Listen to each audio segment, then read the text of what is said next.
Okay, welcome everyone. Thank you for joining us for today's webinar. My name is Kerry Regan. I'm a consultant for ECA and for the UN Regional Hub for Big Data, Data Science for Africa.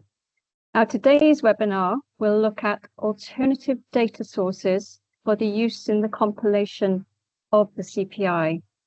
And we are joined today by 3 members of the UN task team on scanner data. And they're going to share their experiences from their NSO's point of view. And they're also going to share with us some of the learning resources that are available. Let me move that slide. Could be okay with the slides like this.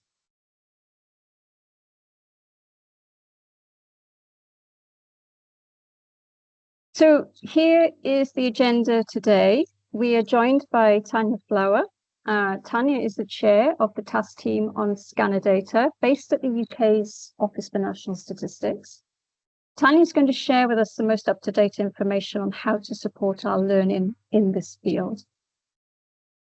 Christina Nieminen of Statistics Finland and Kirsti Hov of Statistics Norway will share their NSO alternative price data experiences with us and offer suggestions for others. We will then enter into a Q&A, and we will try to hold all of our questions until this section. You can add your question into the chat or into the Q&A section, or you can raise your hand during that section and we'll enable your microphone. That's enough from me. I'm going to hand over, because we don't have much time. We have an hour. We have a lot to get through. I'm going to hand straight over to Tanya, who is going to signpost some of the learning for us. So Tanya, over to you. Thanks, Kerry.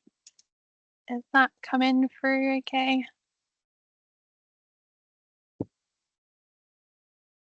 Good. Yeah, thank you for inviting us here today to give an update on the task team work. So as Kerry says, my name is Tanya Flower. I'm the chair of the UN task team, also based at the Office for National Statistics in the UK. Apologies in advance for those of you who were in the webinar in January, where the UN task team came on and talked about our systems architecture survey. I will give a bit of an update on where we are with that, but for those of you who were on that call, the last couple of slides might be a bit of a duplication, but I wanted to give a bit of a background for those of you who are less familiar with the task team work about the context behind what we're doing. So the UN task team sits under a wider UN group on big data. The idea of that group is to give direction to the use of big data for official statistics, and other task teams are looking at things like mobile phone data, Earth observation data as well. So the link to the wider homepage is there if you're interested in some of the other activities that are carrying on those task teams as well. So specifically the task team on scanner data, our aim is to enable and expand the practical usage of alternative data sources, including scanner, in consumer price statistics. Hopefully in future we will look to develop the wider usage of these data, for example, into household expenditure statistics, but for now we're still really focusing on consumer price statistics. I've linked there to the task team homepage for more information in our terms of reference. But today, I mostly, as Kerry said, wanted to give you a quick update on where we are with the various work streams. This is just an overall view of our different work and the various, hopefully, useful links. So I'll go through them all individually now, but yeah, this is the kind of reference page if you want the links later. So the task team published last year a handbook which covers the end-to-end process of acquiring these new data sources, preparing these data, and end-to-end kind of integration and aggregation of existing data sources. I've put the contents page in these slides here. I won't go through every single section in detail, but hopefully you can see there's a lot of good, quite detailed content in there. The new thing for this year is that we have a whole heap of new guidance on classification that has been uploaded into the handbook. So the team in the classification work stream have done a really good job on providing this new information, starting from the more simpler methods for classifying these data into consumer price statistics, the structures that we have at NSOs, towards the more complex machine learning classification methods as well. So that's all available via the handbook link now. And then this is just the final set of sections that are in the handbook. So you can see we've got sections on price index methods and aggregation, and quite a good one on implementation as well. So where we are with the handbook at the moment, we're currently doing a stock take of the existing content. So it was published last year. Actually, some of the sections were drafted a few years actually before that. So it's definitely time to update some of these sections to include more recent findings. For example, there was some discussion at the latest conference around the use of bulk web scraping for consumer prices. So keen to get that updated in the guidance there.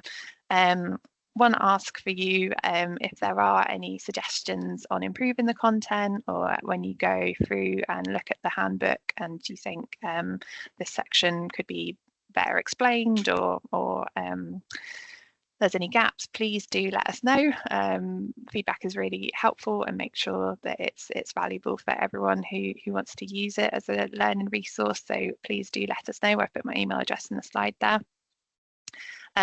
On update on the classification side, we will be continuing to produce some supplementary guidance, for example, on taxonomy changes that are coming up in light of the COICOP 2018 change, and some example code notebooks to showcase the four main methods.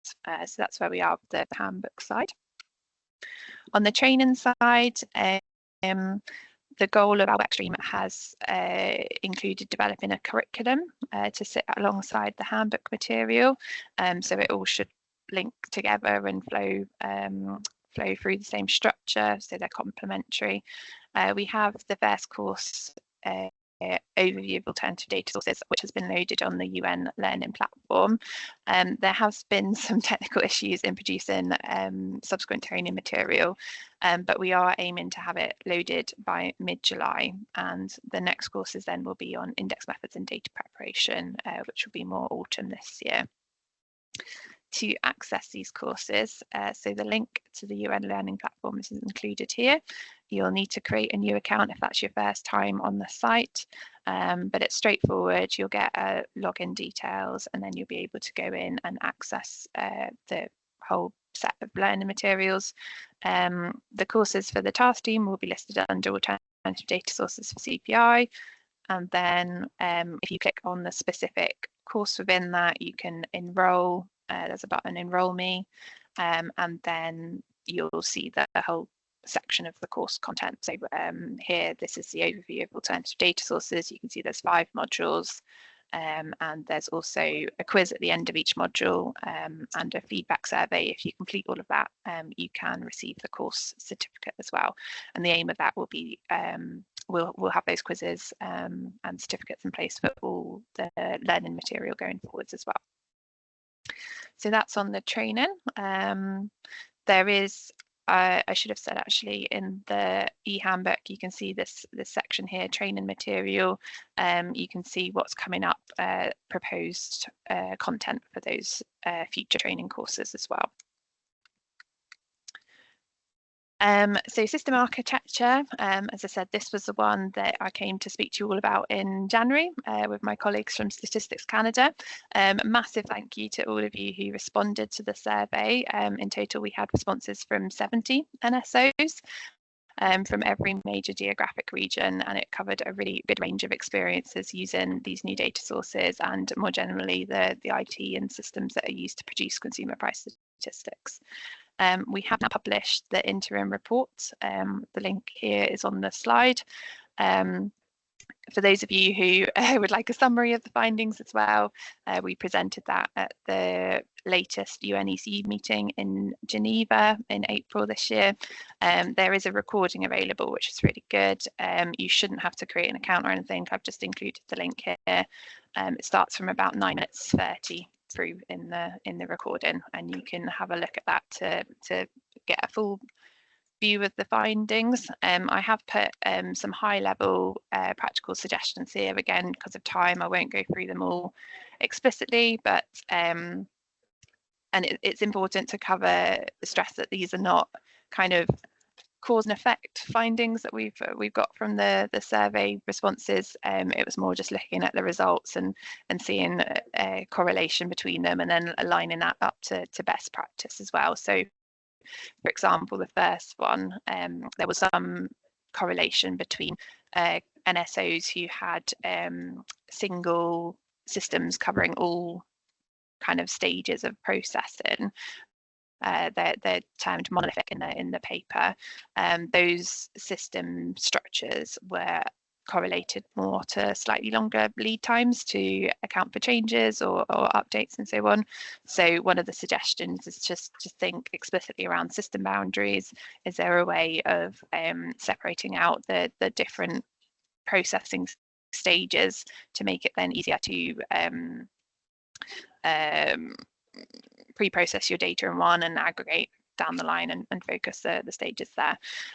So have a look at that report if that sounds interesting. There's the things in there about version control as well, separating out testing and updating systems in specific environments if that's possible. So yeah, have a look at that if that sounds interesting. And again, thanks for everyone on the call who did supply responses to that survey. The next steps for this one, we'll just continue formalising the report. There's been some feedback received since Geneva, and we are hopefully going to start putting these suggestions into more practical guidance as well. Which links nicely into the last work stream. So one of the things that has come out of the feedback from users is it's quite difficult in price statistics to make use of open data. All our data is quite sometimes of scanner data and so on. It can be commercially sensitive to share, and therefore making research projects reproducible is quite tricky. So we wanted to provide some clearer guidance on how researchers can make their projects reproducible. It's not just about making the data open. There are things that you can do about saving your code to tools like using GitLab and using public repos for that purpose. But we do also want to catalogue available open data sets, which will be really helpful if anyone wanting to do research or capacity building. You'll be able to access these open data sets even if your NSO hasn't yet been able to acquire specific alternative data sources for your country, so you can still start getting familiarity with the methods and so on and processing tools. So that's the two goals of this project. We're not trying to produce new guidance. There's a lot of information already out there, so I would definitely recommend it. Already the interim guidance has been published. There's lots of useful links in there for reproducible analytical pipelines already available online. So do have a look at those links there. And as I said, it links very nicely to the systems architecture workstream as well, because a lot of the tools and guidance for making research reproducible is also exactly the same for making production systems reproducible as well. So ensuring you've got version control, clear documentation of code and all that kind of good stuff there as well. So have a look at that. That's all published online as well. The link's on the handbook on the slide here. So that's a very whistle-stop tour of what we've been up to in the last 6 months or so.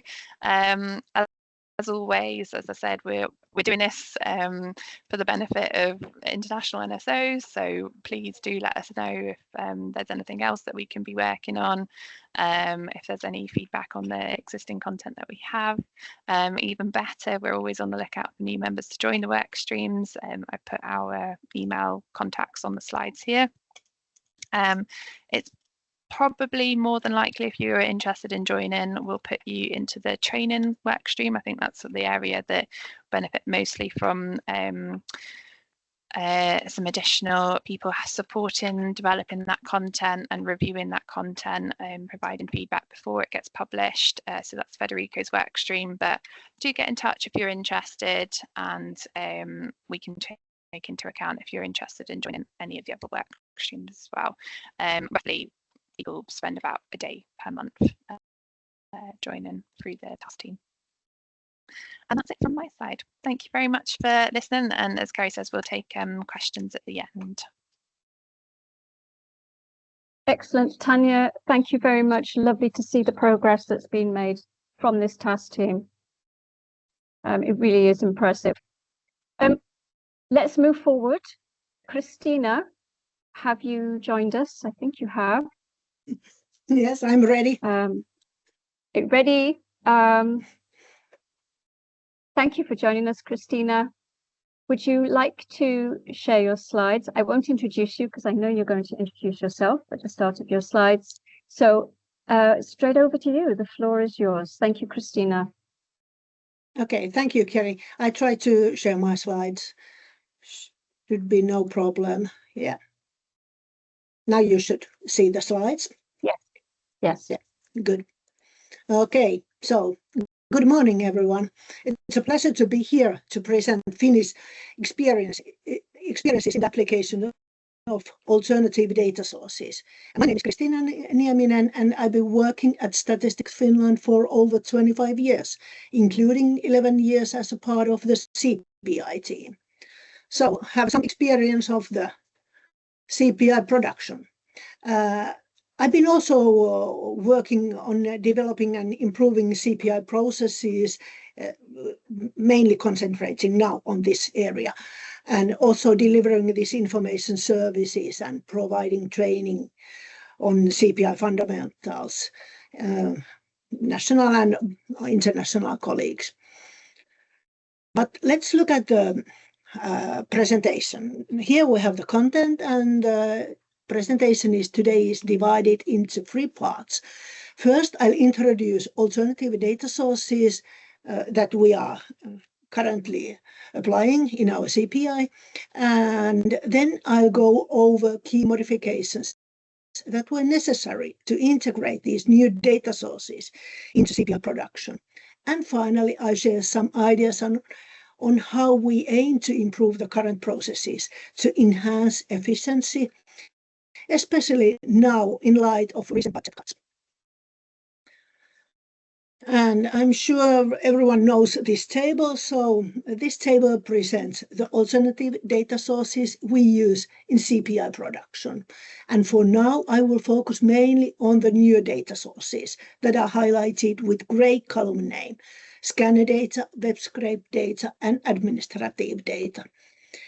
Whereas traditional data collection relies on samples, scanner data covers all products sold, and administrative data includes the entire population. Web scrape data captures all products that are offered on the market, from which we typically select a sample of the most sold items. This means that the number of observations varies depending on the data source or data collection mode. In traditional data collection, currently there are only some 14,000 observations per month. In contrast, a single monthly scanner data set contains millions of price observations. Web scrape data and administrative data fall somewhere in between these 2 extremes in terms of number of observations. Content of data differ between the data sources. Scanner data is in most cases complete data containing information on sales value and sold products, while web scrape data contains only prices and possibly some product characteristics.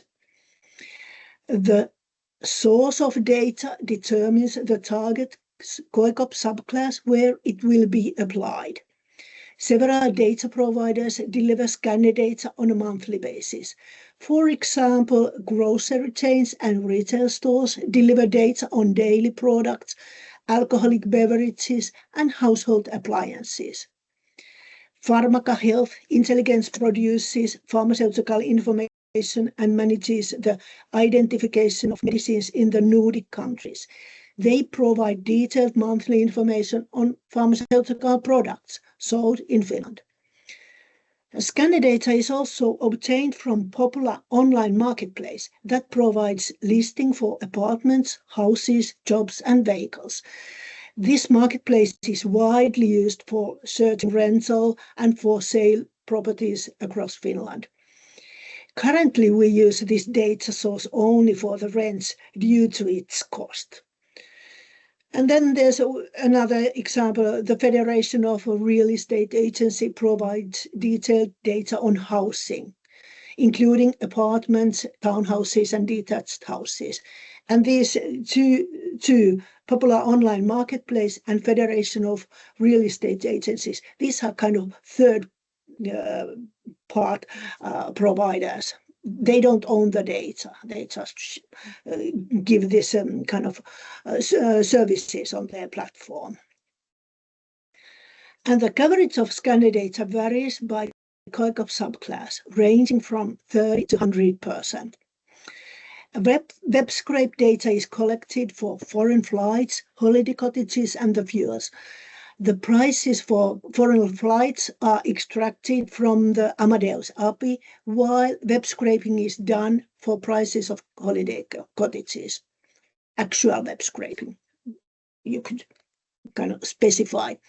And administrative data is obtained from the tax authority and the social insurance institution register on housing allowances.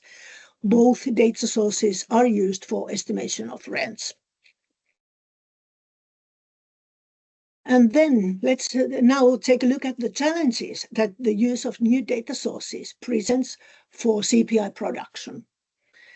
While these sources of a broader coverage and potential automation, they also introduce several complexities across different stages of the process, from data collection and validation to classification and calculation of index.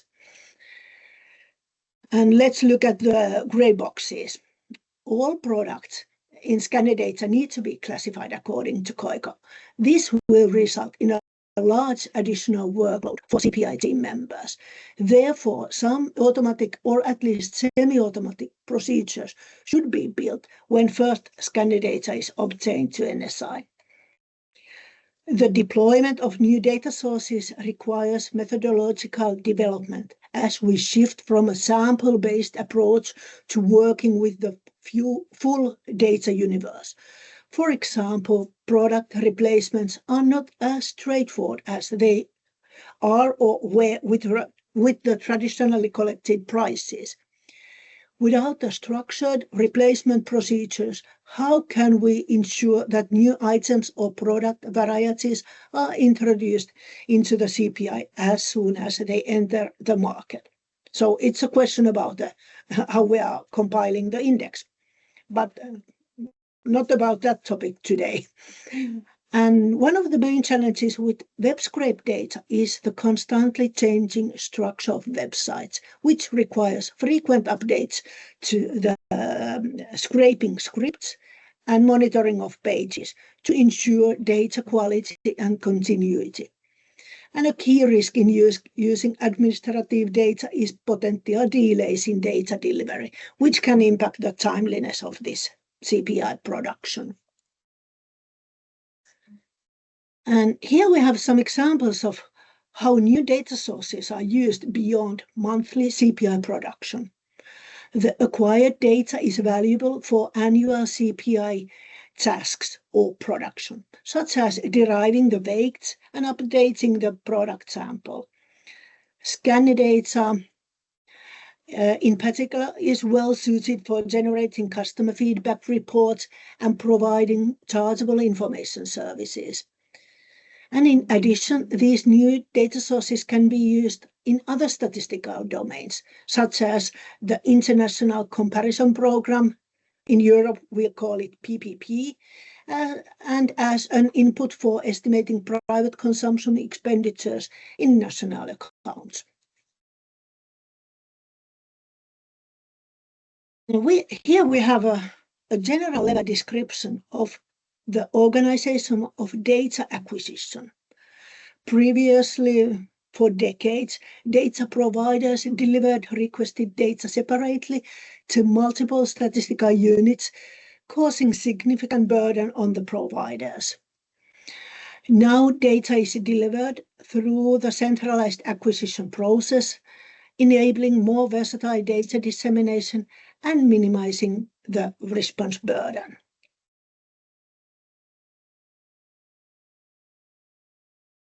And this chart shows the process phases in our production system, and those are highlighted with blue.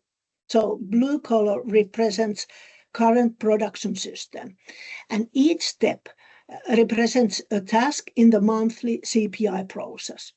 The data flow shown with the gray boxes represents a parallel process that was developed when scanner datasets were introduced for the first time in 2018.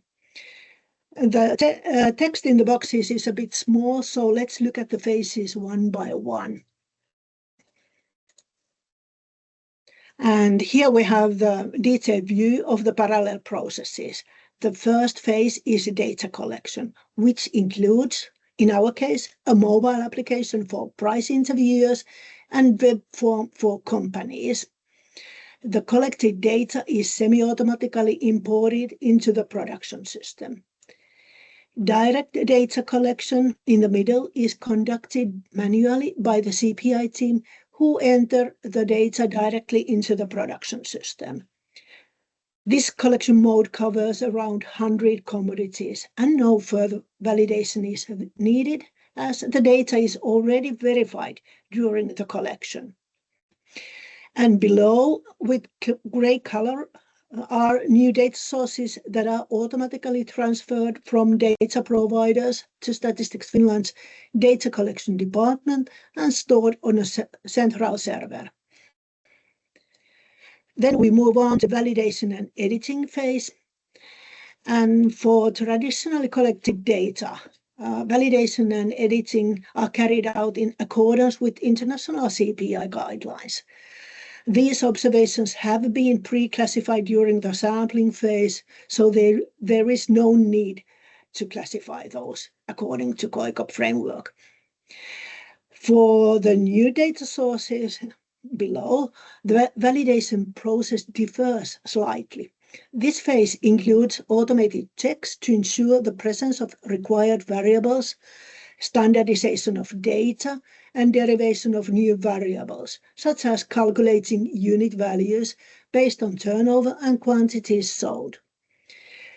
All new data need to be classified into COICOP subclasses, and we classify these by using the linking tables that are developed by the CPI team. Additionally, new products and their automatically assigned COICOP classes are manually reviewed. At least at the moment, we want to check the quality of this automatic classification. And imputation is performed only for administrative data, not for scanner data.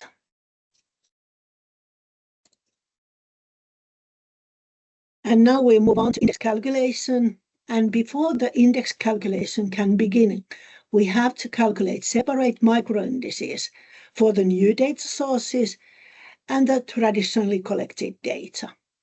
And these microindices are then combined, and the final CPI covering all COICOP categories is compiled by weighting the price developments according to retailer-specific weights and item weights. This is the part where we integrate all these different data sources together. And in the previous slide, we reviewed the production system from a task-based perspective. In this slide, we shift focus to the IT perspective. What are the current components of the CPI production system in Finland? On the left, we have traditional data collection process that includes direct data collection. At the core of the production system is a Microsoft SQL database, on top of which runs an in-house built .NET application. This application is used for monitoring price collection, as well as for validation, editing, imputation of traditionally collected data, and analysis of preliminary results. On the right, we have the IT tools used for processing new data sources. This part of the system is entirely based on SaaS software and dedicated SaaS server, the system that has been in use in Finland since 1980s. And due to our extensive experience with SaaS programming, this platform is also used for index calculation and the generation of dissemination tables. And now we have come to the final slide that highlights some ideas to improve the efficiency of the current CPI production.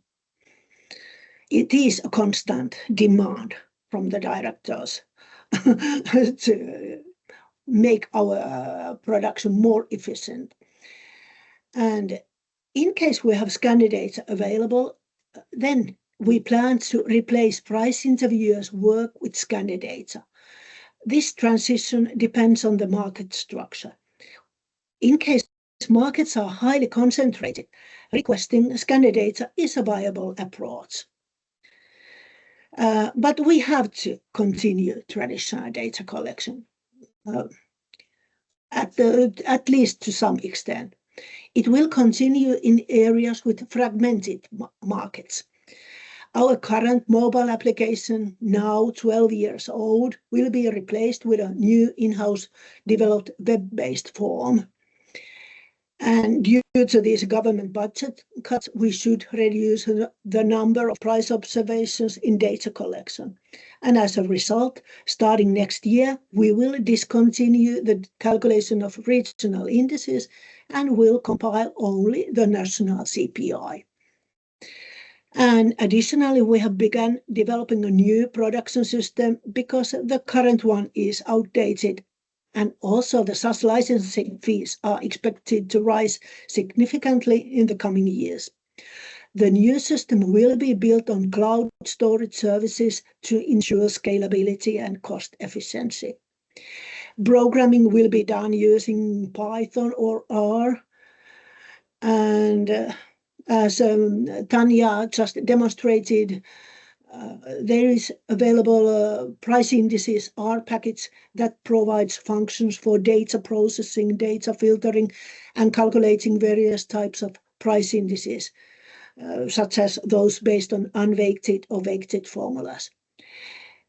Our plan is to introduce this package in the new production system, so we don't have to program everything again by ourselves. Instead, use this what is shared on the UN platform.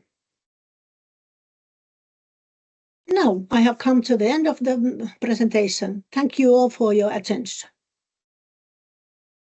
Thank you very much, Christina. Really interesting to see, the changes that need to take place for this new type of data to come in. Ali, we're going to wait till the Q&A section for the questions. If you do have questions, you can start putting them into the chat or into the Q&A, and we'll be ready then for that section. So first, we're going to hear from Kirsty, who's going to tell us what's happening at Statistics Norway. Over to you, Kirsty. Thank you very much. And thank you for having me in this webinar. It's quite exciting. I will also talk a bit about our experience with alternative data sources in Statistics Norway. Let's see, maybe I need to Can you see my screen okay? Yes. Was it better now, maybe? Yep, that's good. I got the full screen. Yeah, it was maybe just at my part. Okay. So this is me. I worked at Statistics Norway since I graduated in 2011, all the years at the CPI unit. And over the years, I worked quite a bit with alternative data sources and various development projects, both like in-house and in other countries, as more of a technical assistance. So let's go to the topic of today.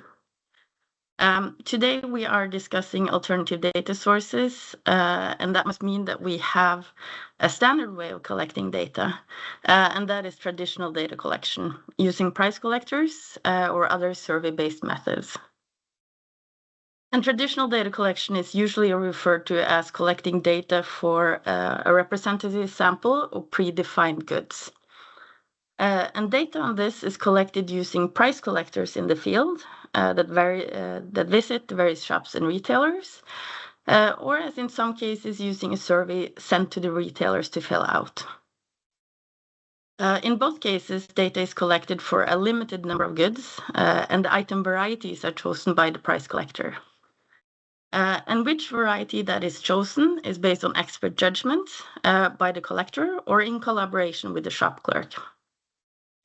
And the aim is to collect prices for the most representative variety of the product that we want.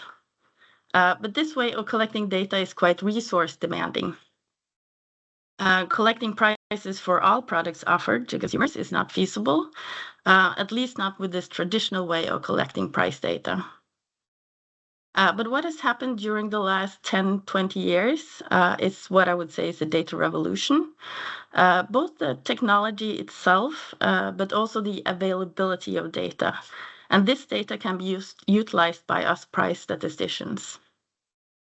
So shops and their goods are now not only available through their physical shop location, but you can, for most businesses, also purchase their products online and even cross-border. And this gives rise to new possibilities for more efficient data collection. And as I stated in my last bullet point here, also increasing the quality of the CPI measurement. I'd say that this is a statement with some reservations because newer data sources also comes with a cost, both in labor and methodological dependencies. But I think in general, these data sources have improved our measurements and made data collection more efficient at a lower cost. I've added here the wheel of data sources used in the Norwegian CPI, measured by the weight shares. If I would have shown this wheel some 10, 20 years back, the diagram would look quite different. The green part with traditional data collection would be significantly larger, maybe closer to half the circle or 3/4 of the circle, and not just this 1/4 that we have today. So let's look at some of the newer data sources. I'm glad that Christina included this. I could have added the administrative data and also other electronic reporting here. But here I wanted to focus on data sources that are quite similar, but still quite different. We'll start with the web scraping. So instead of manually collecting prices either in the field or from an online shop, we run a data script that collects prices from websites online. And what data to collect is then defined in the script, and by running the script, data is automatically collected. And by doing this, we can collect data and price information on all the items offered to the consumers through this website. And we can then collect the whole item universe, so to speak. The problem, however, is that we don't know which items the consumer are actually buying or at what price. We can see the prices online, and this is the price that the web scraper will scrape, but we don't know what will be the actual end price for the consumer. It might be that some discounts are added at the end of the purchase, for example. And these problems we also find for traditional data collection, but because we are now getting information on all the items, this problem is more problematic, I would say. Now we need to know how to treat the various items And we know how to compare the relevance of all of them, not just picking the most representative item. Another challenge with web scraping is, of course, that the websites tend to change. The retailers want to attract customers, and they do this by changing the outlook on their website or the functionalities. And when they do these changes, we need to update the scraper. And this can be quite a tedious task if we have many scrapers, or if this happens a lot. And as many of you probably have some experience with, the web scrapers might even be blocked from a website. And if data is then already in use for the CPI, this can be quite a big problem. So to avoid this, we always advise to have a good relation and or a formal agreement with the retailers that you scrape. Then you can at least be alerted in advance of any changes. So next here is API data, application programming interface. API data can be quite similar to transaction data or web scrape data because in essence, it's just a data transfer method. So it's not really a type of data itself. But often when we discuss API data, we mean data that are predefined by the retailer. And it often resembles price lists rather than the actual transactions. So one way to look at it is that it resembles the database behind the website. In other words, the price list that they use for the website. And in this data, there are seldom weight information, at least with the definition we use here, only the prices. But the variables are defined, the data is structured, and the structure will not change over time. And that's why we would prefer API data over web scrape data. I would say the data is similar and with similar issues as web scrape data, that we don't know which items are actually sold, but it's a much more stable solution, and therefore we recommend it over web scrape data. The last point here is the superior data source, I would say, transaction data or scanner data, as you might call it. For transaction data, we have both the price information and the turnover information. This means that we know exactly what items are sold, how many have been sold, and at what exact price. And to be able to get transaction data, you will need an agreement with the retailer, as they are the ones sending you the data. So therefore, this is also a very stable solution.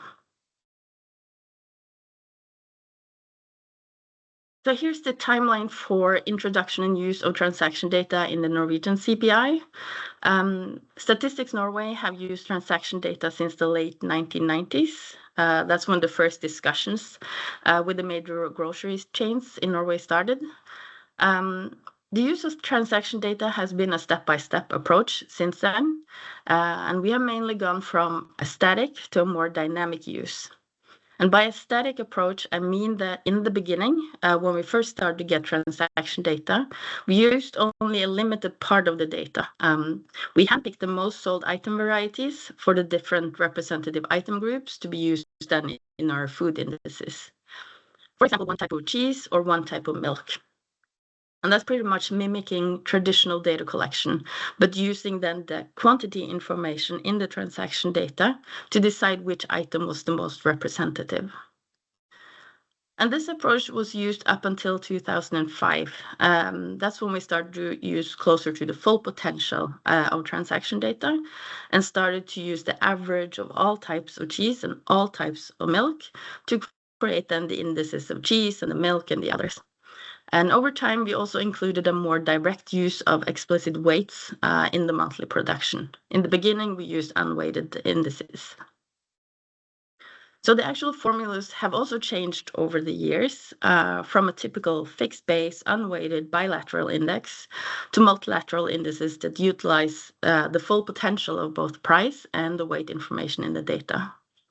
And the topic of formula is out of scope for this presentation, but it's to say that over the past 20 plus years, we've seen quite some changes.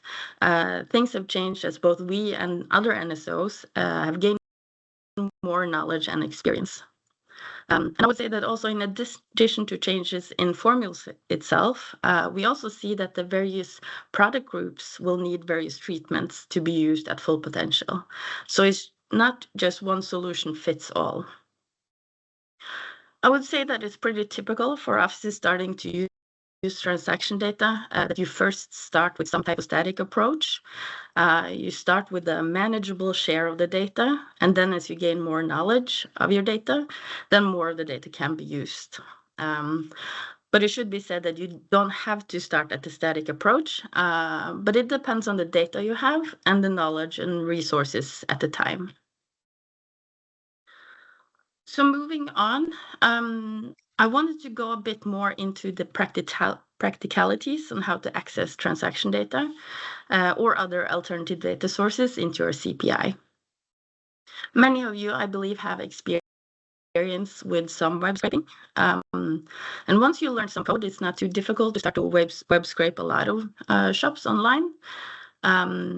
And one thing I then believe many of you have experienced is that it's not always liked or allowed by the retailer. Web scraping puts restraint on the website, and that is, of course, something that the retailer don't really want. And in worst case, you might get blocked from a site. You might be able to bypass this for a little while by using different computers or IP addresses and so on, but this is not a sustainable solution, and it's not very ethical. And since we are representing the authorities, we need to comply with the rules of the website, and we should always make ourselves known. We should also be open with the retailer of the purpose for why we are scraping, so they understand our needs. And in order to make sure we get data that we need over time, it's always advisable to get a formal agreement with the retailer. And in this, one of our experiences is that when we contact the retailers, they are usually not too happy with us putting a restraint on the website, but they understand our needs and are more open to other solutions, such as standardized API files or actual transaction data. And I would say that both these options are much better than web scraping. So it might turn out to benefit both us and them. It's a little more work on their part than if we web scrape, but it might turn out to benefit both us and them in the end. So if you're open and honest, you might get less trouble and better data. And this is not to say, it's important to note, it's not to say that you should start to web scrape to get access to other data, but instead, when you get in contact with the retailer that you want data from, then you should discuss these several options for getting data. Other approaches in this very direct approach is to look for retailers that already provide data to other NSOs in other countries that also operate in your country. They already understand your need and might be open to expand their data to other NSOs. Another option is to use third-party providers. This is often a paid service, but might be something to consider if other options are not possible. You should be aware that you lose some of the control of the data using a third party, but still this is something that can be considered if it's available. I've also added here the question about a National Statistical Act or other legal act that can help you in the process of contacting retailers. You might have the right to collect data in the form that you want, but either way, I advise you to be open and considerate to the retailers. I think that will save you a lot of hassle, even if the legal right is on your side. But before contacting the retailers, you should analyze which retailer that will gain you the most. And we need to decide on the CPI relevance. If the product group is quite small in the basket and can easily be covered by traditional data collection, then I would say look for a more relevant product group. This is both regarding the actual weight in the product group, but also whether you need more data to better reflect the price movements of that product group, or if the product group is rather homogeneous and don't need to cover that many varieties. Next, I think you should also analyze the market situation. If a market for a product group is characterized by many small independent retailers, then this is probably not where we would start. These are better fit for traditional data collection. It's important to remember that making use of scanner data comes at a cost for the NSO. For example, data handling and classification procedures that Christina talked about. And you should therefore start with the retailers where you would gain the most. So a market dominated by one or a few larger retailers would be better to start with compared to a market that has many small retailers. And next, we also need to analyze how representative the retailers are for current consumption pattern. Will the use of transaction data from maybe only the largest supermarkets cover the data we need to compile a relevant index for food and non-alcoholic beverages? Or do we need to supplement the data with, for example, traditional data collection from open markets that sell fresh produce? Well, that depends on the market situation in your country. And my point here is that even though alternative data sources are favored, they also come at a cost, and we therefore need to balance this cost benefit and focus on the retailers where we would gain the most. Another aspect to consider, apart from the various retailers to approach, is the product type itself. Various product groups need various alterations or treatments to be used in the CPI, and some are more accessible and easy than others. This is just a brief overview to give you an idea. My point here is that you will likely have to treat product groups like food and non-alcoholic beverages different than, for example, clothing, and both food and clothing different from, for example, consumer electronics. In general, if the product group is quite stable over time, the same items are available and purchased over time, for example, that block of cheese or that can of Coca-Cola that never change, then you can follow unique item codes over time.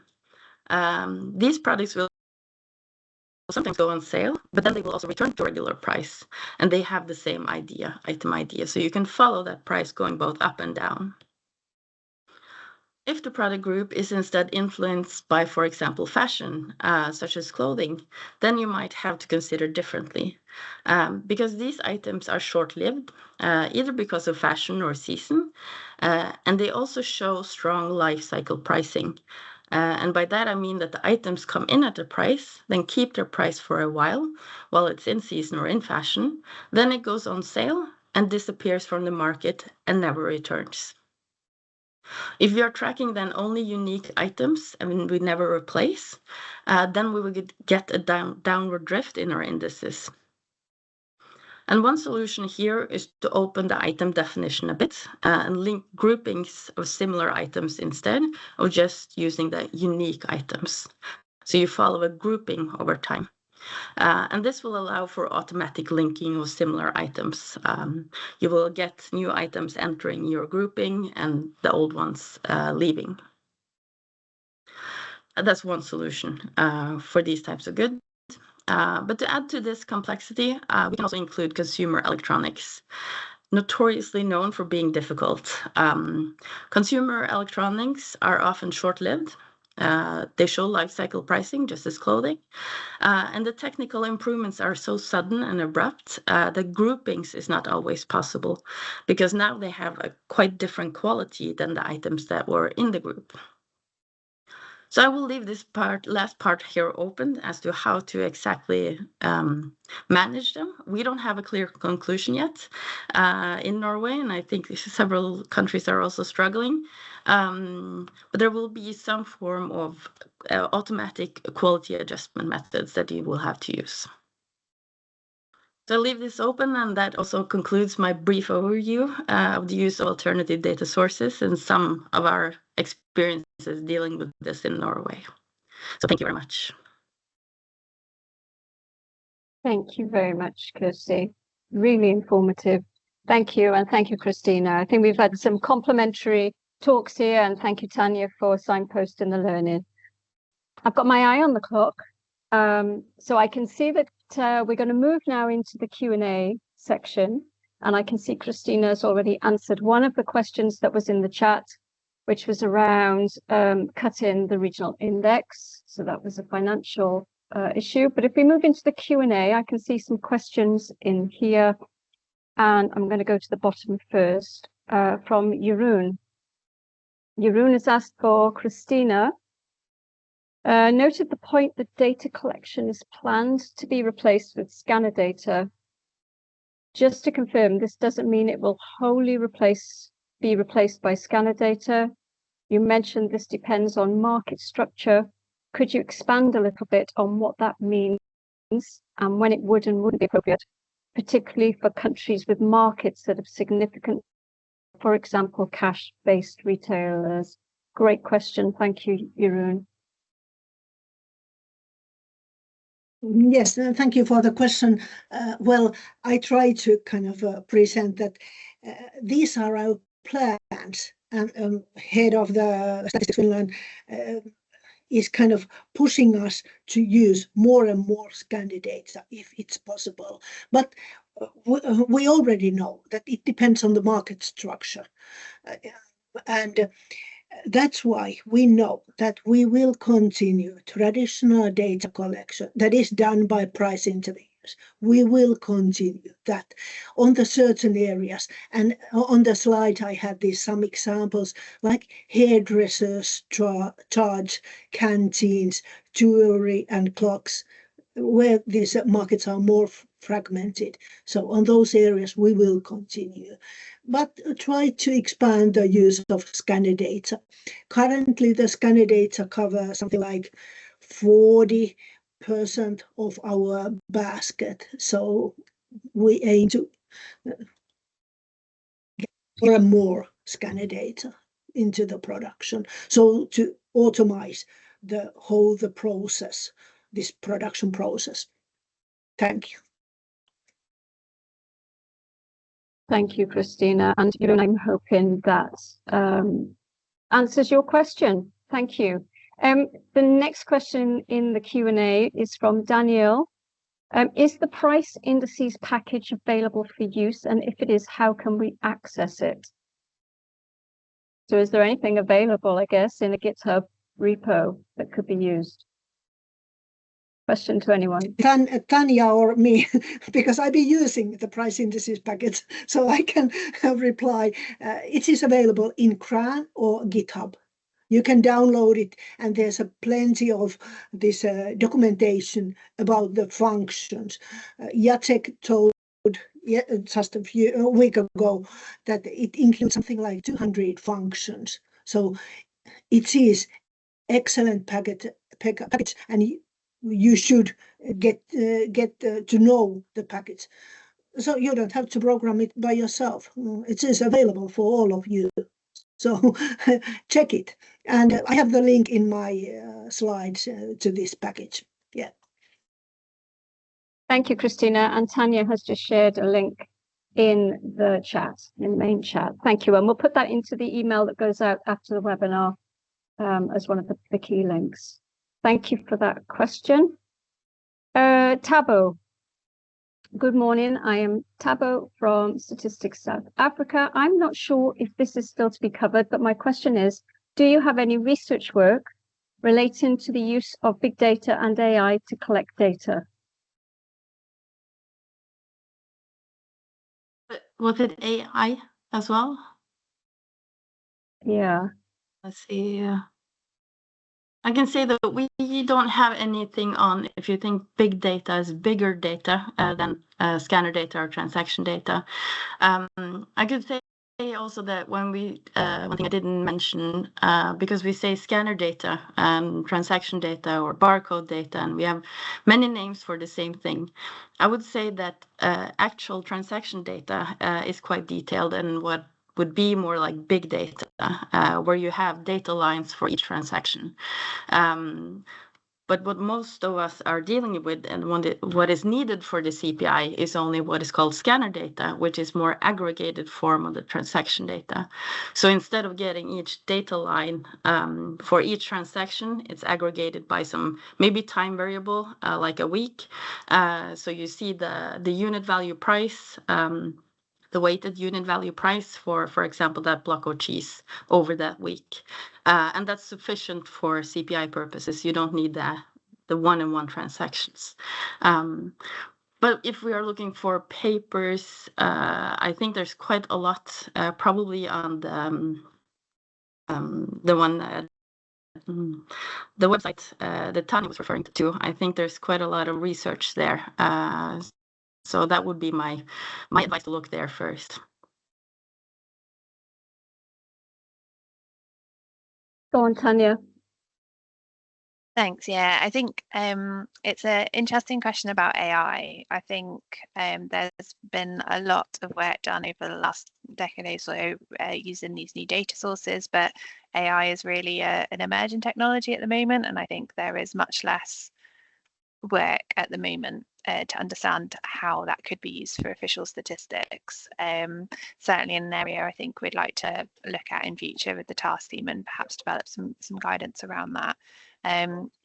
From a ONS perspective, we're a bit wary about using AI for official statistics to actually do any of the processing or collection or anything. But where we see potential, so this is very early days, is to add another layer of quality assurance to our statistics. So not to be the only way that we're validating or checking or running checks on the data, but adding another layer to the existing checks that we do, just to see if there's anything that humans might miss that the computer may pick up in the patterns there. So yeah, AI, there's not so much available at the moment in terms of guidance on using AI for official statistics. I think the UN more generally is doing some work in that space as well. But yeah, it's certainly an area that I think we'd like to look at more from a task team perspective in future.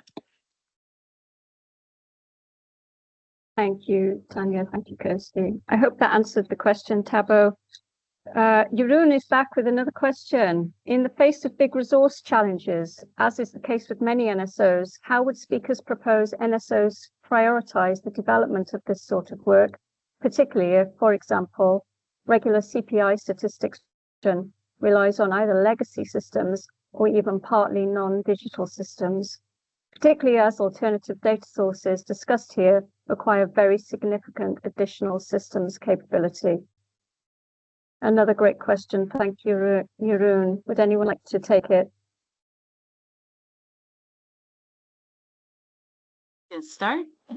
No, it's a very good question, and I'm not sure that I have the answer for this. I think it depends on what you see will gain from including alternative data sources. So that would be on the priority list. If you feel like you need to cover more data, for example, or areas you're missing, or you see that the market concentration here is good to start with, because then you can cover the whole market quite easily. But then it comes with how to combine this with traditional data, and that depends, of course, of the system. So I don't know if I have a clear answer to this. I would set up some kind of cost-benefit analysis.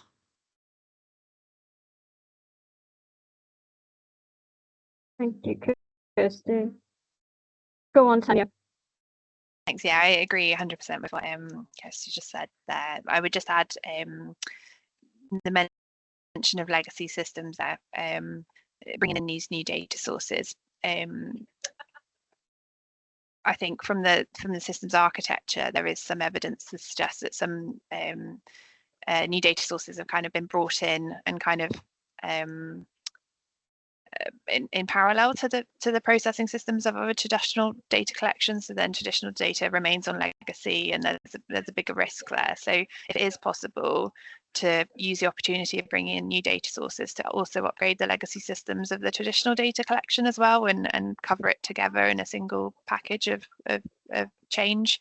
So if that is possible, that reduces the risk on the legacy side at the same time as bringing in these new data sources, as Kirsty says, with the cost benefit analysis of that. Thank you, Tanya. I'm conscious of time. How is everybody doing? Our presenters, are you okay to stay with us for another 5 minutes? Yeah. You have to go, Tanya? Thank you for being with us, Tanya. We'll let you go, and we'll just do another 5 minutes here. Thank you Thanks, very everyone. much. Really enjoyed it. Bye. Thank you, Tanya. Omar from the Gambia, to the presenters from the Gambia. Part of the CPI data is collection of basket of CPI in weekly markets. How does this fit in with your theme? That's it, you won't get transaction data when it's a weekly market. How do you cope with this? Let me just read the question here again. So I think maybe Christina touched upon this, if I understand the question correctly here, is that you need to sometimes combine the data sources. So you have, let's say if it's an open market, it's difficult to get scanner data or other alternative data sources. You will need the price collectors to collect data and at the frequency, for example, once a week. If you combine this directly with transaction data, then transaction data would overwhelm this data collection. So if I understood Christina's presentation is correctly, so correct me if I'm wrong here, but also how we do it when we have to combine the data sources is that we make indices, one index for the transaction data and one index for traditional data. And then we weigh these indices together in order to combine these data sources. Then we can still keep the proportion of, let's say, the open market that should go into your CPI, even if the data collection is a lot less, because then we made the indices already, and then we weigh it together with the transaction data. I hope, did that answer your question? I hope that answered the question. Yeah, thank you, Kirsty. That made sense to me. Last question, it's in the chat. It's from Jean-Claude. How can we ensure long-term commitment from retailers and providers to inform decision makers? So I think this is hinting at ensuring you have those conversations with retailers and getting an agreement in place, right? And that's why we also focus quite a lot with actually having agreements with the retailers, even if it's web scraping or transaction data or other type of data, because we are dependent on the data. That's one of the downfalls with alternative data sources, is that you're more data dependent than with traditional data collection. So having a good relation and also a formal agreement is advisable. Yeah, great. And do we have time to go on, Christina? Yes, and I would like to add also that we ask data two times in a month, so that they have to send the first set of data for the flash estimates that is produced or compiled at the end of this month, and then the final data for the final index calculation. So in case we don't get this first set of the data, then we have at least few weeks to react and send some kind of note for the data provider. Okay, you should send the data. It is needed for the CPI. So it is good practice to ask data at least few times in a month in order to get at least something to your index calculation. Thank you, I think Christina. that's very There is one more. important. Sorry. There's one more question from Julius. How do we know when the retailer's business model and technical progression, how do we know when they're ready? How do we know when they're ready to give us this alternative data, this scanner data?